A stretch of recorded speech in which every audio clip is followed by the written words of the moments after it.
Alright guys, welcome back to Lucid9, Trickster here, and let's see where this is going. See, we head to the classrooms in silence, splitting ways at the staircase. I notice that Ryui keeps close to Ari, stubbornly meeting the case of any gawkers en route. Well, it looks like I'm gonna get in trouble. Surprise, surprise. I probably shouldn't have interfered with that situation. I probably should have stayed out of it. Usually I do. I know that high school is basically just a cesspool of idiocy, and it's best to keep out of it. No, not even high school life in general. But seeing that girl there, hedged in by such a large group of students, being accused of nothing to defend herself, and seeing Rui leap into her defense, just like she did for me 10 years ago. Well, I guess it brought up something that surprised even myself. If anyone had a right to suspect that girl, it should be me. First, I meet her walking alone in District 6, acting like some creepy mechanical doll. Then I learn that her reputation at school is sketchy at best. That's suspicious even by my standards, and I'm friends with Yahiko. But it's possible that everything is misunderstanding.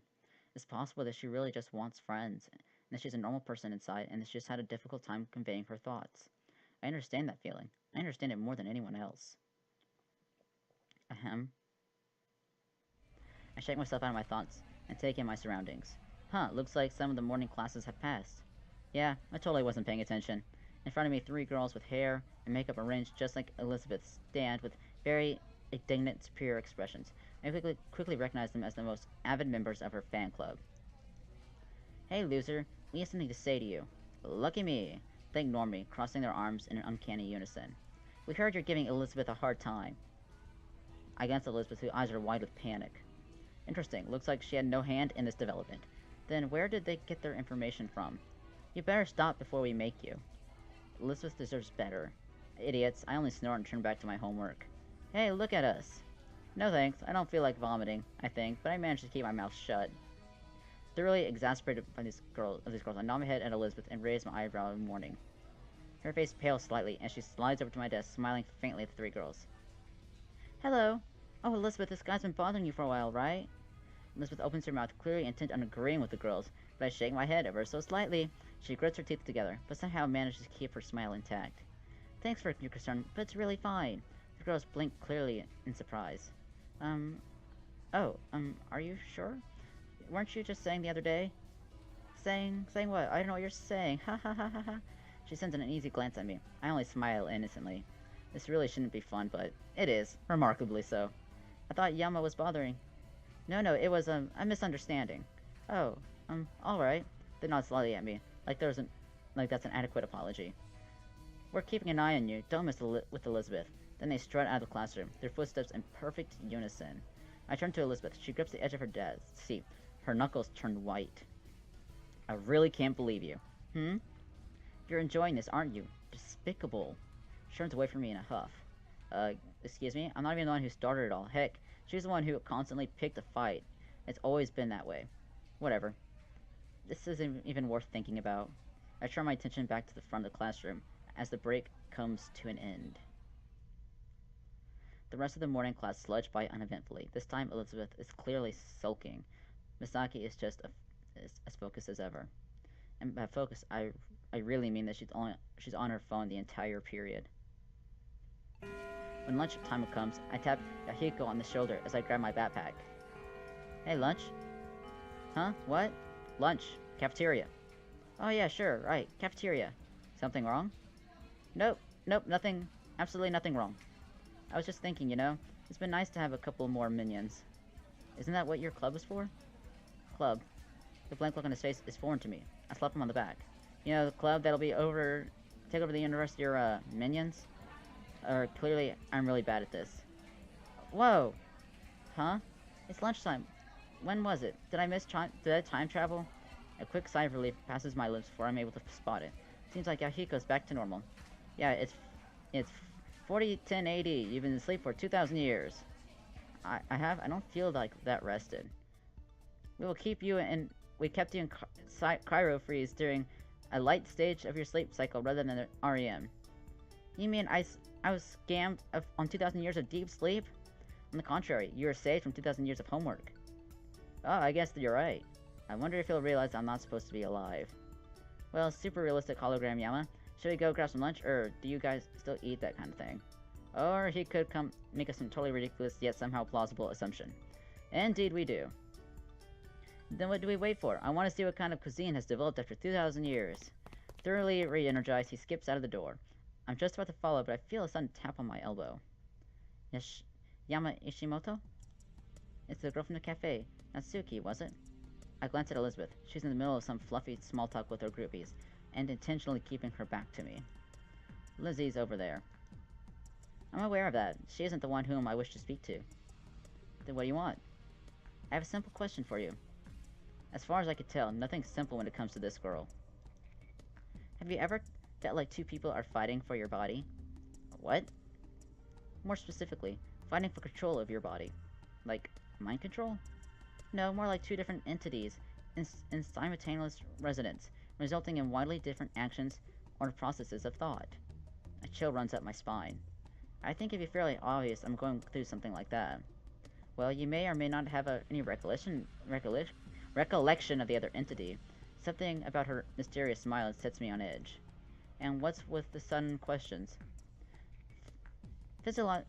Psychology paper. We're studying dissociative identity disorder, which is clinically is known as multiple personality disorder, which is inaccurate description, but whatever. Since it was just inaccurately named. I was a psychology minor, whatever. I would say you should know of it already, but perhaps your alter ego surfaces during psychology class. I clench my jaw at her obvious accusations, searching to find an answer in her face. I find none. So, do I look like the kind of person who has multiple personality disorder? Do you want to know the answer to that question? Look, I gotta go. I'm sorry. I try asking Elizabeth. She's the one who rapidly switches between being nice and being a pain in the ass. She only nods and smiles, but I sense her eyes boring through the back of my head as I slip out of the classroom. I attempt to shake off the encounter as I head to the cafeteria, but Natsuki's words linger in the back of my mind. Thankfully, when I arrive, Yahiko immediately waves me over, face cheerily shining. Have a seat, my loyal man. Today's special is baby back ribs. I can see that from your plate. You can divine stuff from my plate? Look into my lovely life fortune. He's acting awfully normal. Did he already forget that he's supposed to be 2,000 years into the future? Just eat. Well, I suppose I'll let it slide this time. But a master is supposed to command his minions, not the other way around. Exactly. What? Nothing. I glance around the cafeteria as I start my own plate. I recognize quite a few faces. Natsuki and Elizabeth surrounded by groupies. Masato and a few track members. Akiri and a few drama members. Ruby's absent, probably speaking to Mr. Ryota on my behalf. Nasaki too, though I rarely see her around outside of class.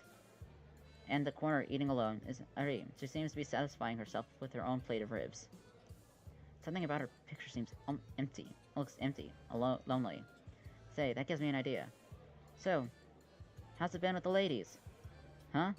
Need you even ask? Fantabulous, of course. Would you mind teaching this humble servant your ways? Thought you'd never ask, but why now? I try to wave off his question by gesturing in Ari's direction. So how about her? Oh, someone caught your eye? Have they? So I flicked to Ari's direction. I expect him to coo about how adorable she is, how lovely her hair is, how perfect her nose or chin or whatever is. But only pauses, his brow furrowed in confusion. Huh? What is it? She looks kind of familiar. Like, really familiar. Ordinarily, I think that he's crafting a pickup line, but his bewilderment seems genuine. Where do you see her? I have no clue. Eventually, he just shrugs this off with an easygoing grin. Well, my good minion, we shouldn't be wasting time. Watch and learn from the great master. Well, guess it's not important. As always, it would be an honor to see your spectacular techniques. I know, right? You should be grateful I'm not making you pay tuition for such enlightening lessons. Well, that's certainly enlightening, but probably not in the way he's thinking. I bet there are a number of girls you've seduced is uncountable. You got that right. Well, technically 0 is uncountable. First lesson, my dear apprentice, never waste time. Are they eating? Great. Depressed and withdrawn? Fantastic. Saying that they want to be alone? Perfect. Love waits for nobody, Yama. Remember that. I can't help but chuckle at just how terrible his advice is. By any chance, have you gotten slapped? Oh yeah, all the time. Why is he saying that like it's a badge of honor? You see, evoking a strong reaction means that you're touching the young lady's heart. The line between love and hate is thinner than the line between love and apathy. That's why the most important thing is to make a big impression. That's unusually perceptive. On that note, we're wasting time. That's an adorable lass to seduce. There's an adorable... Yahiko promptly skips over to Ari, eyebrows raised in flirtatious attack. Hey, how does it feel to be the most beautiful girl in the room? Looks like the Ikari has already hitting hard. How will his opponent respond? It's not very effective. Can I see your uniform tag? I gotta see if you're made in heaven. A spectacular hit. How will the last dodge out of this one? China. Huh? The uniforms are made in China. Ikari staggers back from the fatal counter. Well, I mean, it seems that he's in a state of shock. The last seizes the opportunity for an offensive maneuver. Your food. What? Will you eat it? Hey, what are you doing with my ribs? It's a critical hit. The last bold move has paralyzed Ikari. You're going to get fat if you eat so much. I'm 102 pounds. You're what? But you can't be that short. 5 feet 2 inches. That's super effective. Ikari is silenced. The last spends her free turn munching on her newly acquired meal.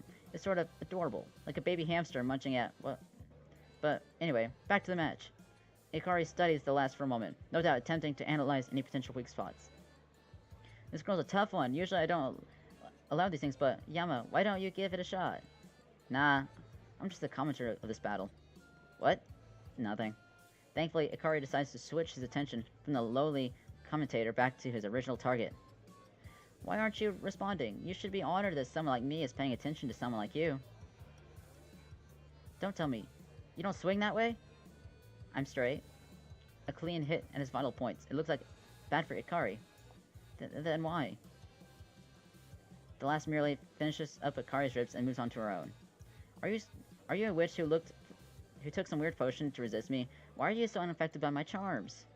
Ikari's gone berserk. He's attempting a wild haymaker. Stop ignoring me!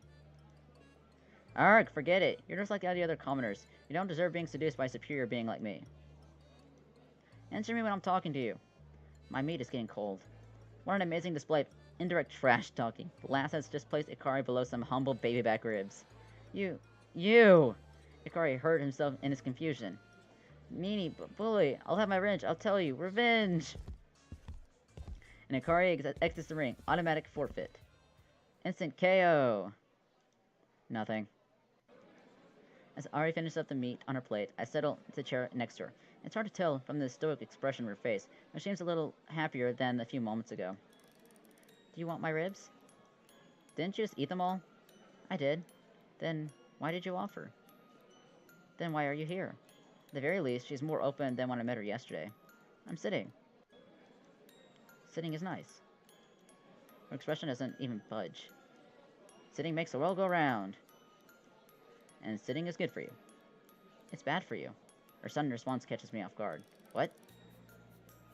Well, at least she's talking to me. That's a start. How can sitting be bad for you? Higher risk of obesity, higher cholesterol, lower back pain, cardiovascular disease, and type 2 diabetes. Fuck, she's too smart. And she says it so monotonously that I can't tell whether she's joking or deathly serious. But sitting doesn't cause all that, right? Eri evaluates me for a moment, but only returns her food without a word. I'm searching for a different topic to discuss when she abruptly speaks again. What's your name? Yama Ishimoto. You're not going to comment on it? You know, it's an unusual name. Not like Ligord Limperstad. Ligord Limperstad? As in, from Cone Duus? You know it? Vaguely. It's a fairly popular series among young adults, but I'm surprised that someone like her would know about it. Well, not next to Ligord Limperstad, there can't be many strange names. Ari only reaches into her backpack and begins to munch on a peach. For a moment, I pick at my ribs in silence, but she speaks again. What is your deuce? My what? Deuce, special power. I'm not sure where she's going with this, but I guess I might as well follow her. The special power is creating sardines out of thin air. Canned or fresh? She doesn't seem phased in the slightest. Both? So freshly canned? I guess? Make some now. Sardines? Of the many weird situations I've encountered over the course of my short life, this just might be the top. She's joking, right? Sure. I flush my hands and tap the table. There, sardines. That's the table. What was she expecting to see? Actual spontaneous materializations of fresh canned sardines? You know, I can't actually make sardines out of thin air, right? You said you could. Either she's better at trolling than I am, or she really wasn't joking. I wasn't serious. Then why did you say it? I'm too baffled by her thought process to make an intelligible reply. Thankfully, Ellie returns to nibbling at her peach, as if she's never asked a question. The awkward silence is punctuated by the signature school bell, an opportunity that I take with gratitude. Well, see you. She blinks widely at me. My name is Ari Hiraga. Okay, that was abrupt. I didn't tell you before. She suddenly stands, picks up her tray, and strides to the opposite side of the cafeteria to dump her dishes. Well, that was random. What an eccentric girl. Unless by telling me her name, she's trying to say that she trusted me, or that she'd like to become friends. Maybe she's some kind of mental disability that inhibits her social functions. She's offbeat, but interesting. I can see why she's become a scapegoat. It's likely that other students are scared by her unorthodox behavior. Just because she's different, she becomes the bad guy. They should know her better. They should give her a chance. Afternoon classes are another dreary pass. This time, even Yahiko is sullen, staring into his desk and murmuring nonsensical words under his breath. The moment the bell rings, Masato blazes into the classroom and lunges for me. I instinctively crawl beneath my desk, bracing myself for the full measure of his fury. You! I glance around the classroom. Yahiko is staring blankly at Masato. Elizabeth is once again immersed in conversation with her groupies. Masaki! I wave frantically in her direction, but she's too immersed in her phone to pay me any heed. I knew you... Do you know how many days you've skipped track? 3? Wrong! The answer is too many! Hey look, I've been busy. Like hell you've been. Busy with what? Napping? Eating? Thinking? He's got a point. You disappoint me, man. Yeah? Join the club. Damn it, just stop ditching. Well, I don't blame him. Miri strides into the room. She hesitates when she sees Misaki, but she shakes it off in the blink of an eye. What makes you say that, eh? Well, you know, all you talk about is track. Yama's probably tired of hearing about it by now. But I don't just run, I can swim too, and do basketball. She ignores him, and he approaching Misaki and smiles gently at me. Don't worry, Mr. Ryota says that you're not in trouble. Mr. Ryota, why would... Alright, Soji, the fight. But that's not what's important right now. She has to save me from Masato. Say, Rui, don't you think it's awfully late and we should be... But Misaki rushes in front of me, reaching for Rui's hand. Rui, I need to speak to you about... Rui only steps back from both of us, staring blankly at Misaki. Why won't you listen? I told you the other day to leave me alone. It's you who isn't listening. She whips around one heel and marches out of the room. Shake it. This too ill to deal with. Too ill to deal. What? Wait, what did you just... She flies past me and sprints out of the room, right on Rui's heels. Masato stares wordlessly at her back, mouth agape. That girl, Mizuyaki, was she talking straight? Talking what? Nothing, ain't nothing. Wait, did you understand her? Hang it. You're changing the subject again. Hang it, ain't you? Well, let me know. You gotta come back to track, man. I'll drag you there myself. Time to resort to drastic measures, since I was ditched by everyone. Actually, where did Yahiko go? Huh? That's weird. Well, what's it gonna be? Oh, would you look at the time? I gotta go. Don't do it, man. Don't. And I promptly run for my life, lunging over desks and chairs and bowling down the hallway. There's only one safe place from being bulldozed by his fury. One place that can be a haven for a refugee. I slam my fist against the door, ignoring the bewildered stares of passing students. Mr. Ryota, open up before I die! Ah, dag nabbit, kid. Why do you always have to interrupt me in the middle of battle? Nevertheless, the door creaks open. I jump in, kick it shut, twist the lock, with what may or may not have been a little more force than necessary. Mr. is staring at me with eyebrows lifted and mouth slightly agape, no doubt taking in my unkept massive hair and sweat beading on my forehead. First a fight, now running from someone. You just love trouble today, don't you, kid? Probably more like trouble loves me. Oh, kid, important life lesson. Trouble only finds people who are looking for it. So basically, I deserve everything that happens to me? Bah, I didn't say that. Just that sometimes people who want nothing more than in life than to go through, do nothing significant, and pass on in peace, well, they actually want a whole lot more. I don't understand. Well then, maybe we should talk about something else. I hesitantly take a seat and glance over my shoulder. No sign of the marvelous Masa. Since you're here, I guess we better have a proper session. Why are you being chased, Too popular with the girls? Ha, as if. It was Masato Kurogane. He loves track, and I don't. He's trying to change that. And I presume it's not working out so hot for you? Yeah, you could say that. And actually, it seems like Masato has always been on my case because of track, even the first time we met. Well, it was last year club's recruitment day. I remember hating that time. Well, to be fair, I hated everything, but especially club recruitment day. No matter how quiet and insignificant I tried to be, someone always tried to call me out every minute. They tried to get me to join language club, or music club, or art club, or even squirrel watching club. As you can imagine, by the time I met Masato, I wanted nothing to do with clubs, especially from someone who, frankly speaking, looked like the stereotypical idiot jock. Strong student. Hey you! But contrary to popular belief, I actually did have some semblance of manners. So I stopped and turned to address this bothersome kid. Not interested. I expected some fake smile or even some pleading, but to my shock, the guy immediately pulled back his fist and socked me right in the face. Ow, what the hell? Don't give me that bull. I ain't even said anything yet. Awful rude of you to not even give me a chance. You know, what we call that? Uncivilized. I'm uncivilized, you're the one who just punched me. Aw, you big baby, that wasn't even a gentle tap. The terrible thing was that he looked completely serious about it. To be honest, I briefly entertained the thought that he was part of an abusive household or something. Of course, the guy took my thoughtful signs out for penance and steamed ahead. That's more like it. Name's Masato. Masato Kurogane. What's yours? Leaving. You're leaving? Yep, right now. Call me rude, but I was at my breaking point. Getting a fist straight to my nose wasn't exactly welcoming. I might have admired this guy's courage, but utter disregard for social niceties. Other than that, he bugged me a lot. Oh, I see what you did there. But you can't leave, not before you join track. Track? Yeah, hell yeah. Or club, man. It binds you for life, makes you sweat, gives you pain, stretches your physical constitution till you think you're gonna die. And this guy thought that was a great sales pitch. He had a long way to go. Yeah, not interested. That ain't all, man. Track can save your life just like it saved mine. Saved his life? Yeah, right. Good for you. And ain't it? Track's literally a lifesaver, man. Thanks, but no thanks. Hey, where are you going? I'm just getting to the best part. I cried on the inside, but patiently nodded in my head.